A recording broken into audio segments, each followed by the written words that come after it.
Dans une ruelle tranquille d'un vieux village vivait un chat noir nommé Noisette. Noisette avait une règle simple, pas de chien, trop bruyant, trop baveux, trop tout.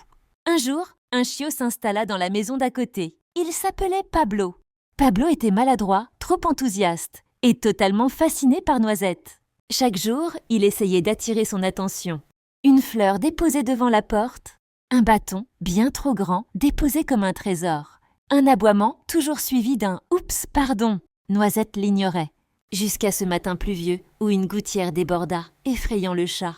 Pablo accourut. Il s'abrita contre lui, sans un mot. Pas pour jouer, pas pour sauter, juste pour être là. Ce jour-là, Noisette ronronna pour la première fois, auprès d'un chien.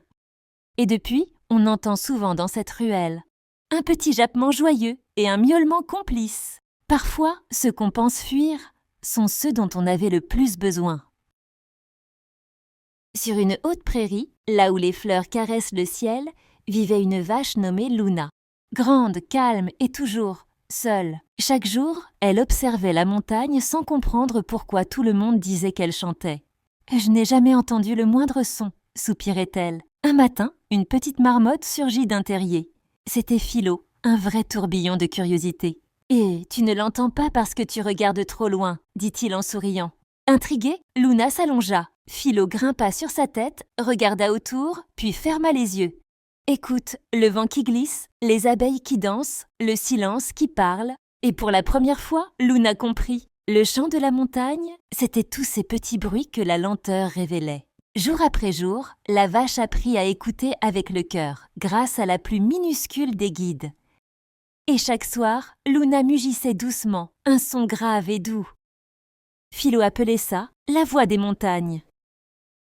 Parfois, il faut une petite oreille pour entendre ce que le monde murmure. Dans un petit village caché entre deux collines, vivait un lapin nommé Lune. Contrairement aux autres lapins, Lune n'aimait pas courir. Il aimait écouter. Mais il y avait un mystère qu'il n'avait jamais résolu. À quoi ressemble le son du soleil qui se lève? Chaque matin, il sortait très tôt, oreilles dressées, cœur ouvert. Mais rien, seulement le silence de l'aube.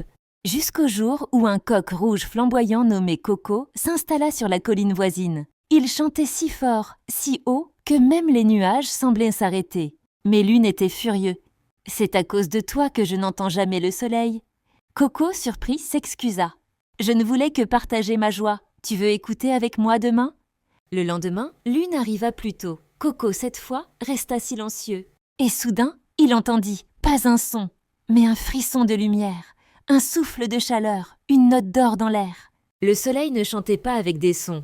Il chantait avec le cœur. Lune se tourna vers Coco, les yeux brillants. « Merci, tu m'as appris à écouter autrement. » Et depuis, chaque matin, Coco chante pour tous. Sauf les jours où le soleil veut parler en silence. Parfois, ce qu'on cherche à entendre se ressent.